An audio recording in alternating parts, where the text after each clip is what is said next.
passei 8 anos da minha vida provando que monstros não existem. Não como hobby, como profissão.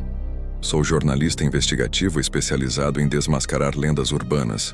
Aquele tipo de trabalho que parece idiota até você perceber que desinformação mata gente de verdade.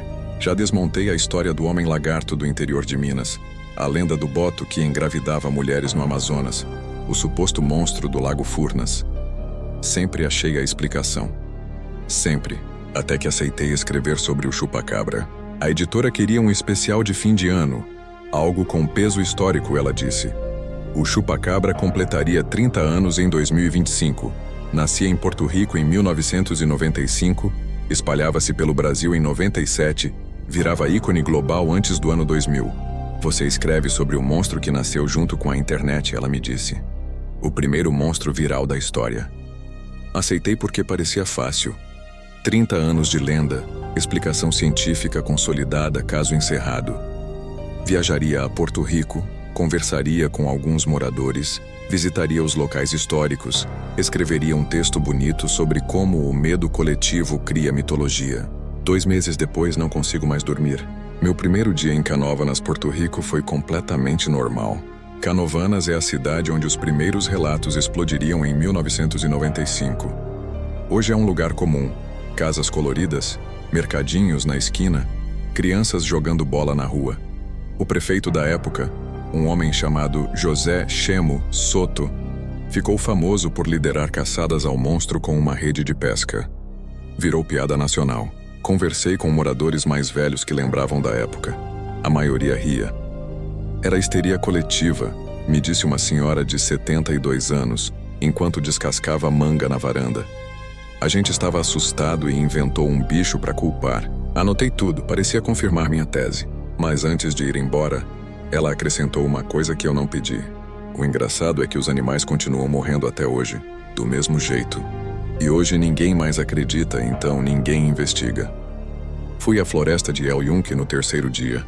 El Yunque é a única floresta tropical sob jurisdição do governo americano. Fica a poucos quilômetros de onde os primeiros avistamentos aconteceram. Desde os anos 90, circula uma teoria de que experimentos militares teriam sido conduzidos nessa floresta e que o chupacabra seria um produto vazado desses experimentos. Fui lá para desmentir isso também. A floresta é densa, úmida, barulhenta de pássaros e insetos. Contratei um guia local chamado Rafael, 40 e tantos anos, sobrancelhas grossas, o tipo de homem que não sorri por educação, só quando tem motivo. Caminhamos por 2 horas. Rafael me mostrou os pontos turísticos, cachoeiras, mirantes. Profissional, objetivo. Mas no caminho de volta, sem que eu perguntasse, ele parou. Apontou para uma área cercada entre as árvores. Sem placa, sem cerca, sem nada que justificasse a demarcação. Apenas uma faixa de terreno ligeiramente diferente. A vegetação mais baixa, o chão mais compactado. A área federal, ele disse. Fechada desde 1993, 2 anos antes dos primeiros relatos. Fotografei. Perguntei o que era. Ele encolheu os ombros e continuou caminhando. De volta ao Brasil, mergulhei nos arquivos. Há um detalhe sobre o chupacabra que poucos sabem. A primeira pessoa a descrever a criatura em detalhes, em 1995, foi uma mulher chamada Madeline Tolentino, de Canóvanas. Ela deu uma descrição precisa. Ser bípede, olhos avermelhados, espinhos na coluna, cerca de 1,5 metro de altura. Pesquisadores céticos logo apontaram que essa descrição era quase idêntica ao alien do filme Species, lançado em Porto Rico semanas antes do relato. A conclusão óbvia, ela assistiu ao filme, confundiu ficção com realidade e o pânico se espalhou. Caso encerrado. É o que todo mundo repete. O problema é que nunca ninguém perguntou a Madeline se ela tinha assistido ao filme. Eu perguntei. Madeline Tolentino tinha 78 anos quando a encontrei. Morava na mesma cidade, na mesma rua, a 2 quarteirões de onde tinha feito o relato original 30 anos antes. Ela me recebeu com café e com a expressão de alguém que passou décadas explicando a mesma coisa para pessoas que não queriam ouvir. Quando mencionei o filme, ela sorriu pela primeira vez. Todo mundo fala nisso, mas eu assisti ao Species depois, muito depois. Vi quando já estava em cartaz há meses porque meu vizinho tinha alugado a fita. Meu estômago fez algo estranho. A senhora tem certeza? Meu filho, ela disse ainda sorrindo. Eu tenho 78 anos. Mas lembro muito bem da diferença entre ver um filme antes e depois de ver algo que mudou a minha vida. Passei 3 dias tentando encontrar a cronologia exata. O filme estreou em Porto Rico em agosto de 1995. O relato de Madeleine foi em março de 1995. 5 meses antes. Não em depois, antes. A teoria que sustentou 30 anos de alienação estava errada. Ou pelo menos estava incompleta. A descrição dela não veio do filme. O filme veio depois. Então de onde veio a descrição? Encontrei um pesquisador aposentado do Departamento de Agricultura dos Estados Unidos, que havia trabalhado em Porto Rico nos anos 90. Prefiro não dar o nome dele. Ele pediu isso com uma seriedade que me fez respeitar o pedido. Nos encontramos por videochamada. Cabelo branco, óculos de grau espesso, o tipo de homem que escolhe as palavras como se cada uma custasse algo. Disse que os ataques a animais em 1995 foram reais, que havia análises veterinárias documentando a ausência de sangue nas carcaças e as perfurações cirúrgicas no pescoço, que essas análises existiam em arquivos do governo americano e nunca foram tornadas públicas. Perguntei o que ele acreditava que tinha causado os ataques. Ele ficou em silêncio por tanto tempo que achei que a conexão tinha caído. Então disse: não sei o que era, mas sei o que não era. Não era sarna, não era coiote, e não era histeria coletiva, porque cabras mortas com sangue drenado não são produto de imaginação. Na última semana de pesquisa, recebi uma mensagem anônima. Veio por um e-mail descartável, sem cabeçalho rastreável.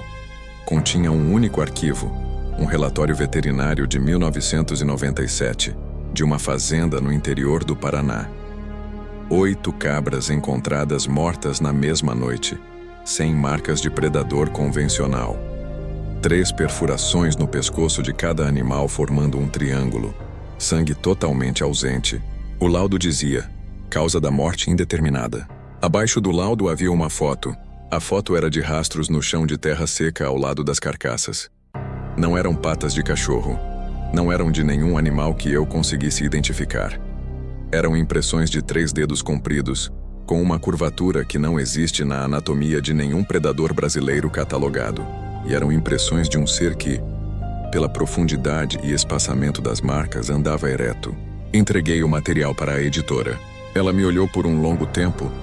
Depois olhou de novo para as fotos, depois para mim. Você quer publicar isso? Quero publicar o que encontrei. Você sabe o que vai acontecer. Vão chamar você de louco, vão dizer que você virou um desses conspiracionistas. Sua credibilidade... Eu passei 8 anos provando que monstros não existem, eu disse. Precisaria de mais 8 anos para provar que esse existe. Não estou dizendo que ele existe. Estou dizendo que a história que contamos por 30 anos está incompleta. E isso, pelo menos, eu posso provar. Ela ficou em silêncio. Depois disse: dá mais uma semana. Nessa semana, o pesquisador aposentado parou de responder às minhas mensagens. O e-mail anônimo retornou com um erro de endereço inexistente, como se nunca tivesse existido. Tentei rever os arquivos que tinha baixado do relatório veterinário. O arquivo estava corrompido. Busquei o número do laudo original para solicitar uma cópia oficial ao Ministério da Agricultura.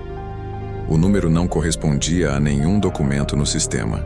E as fotos dos rastros que eu tinha salvo em 3 lugares diferentes por precaução tinham desaparecido de 2.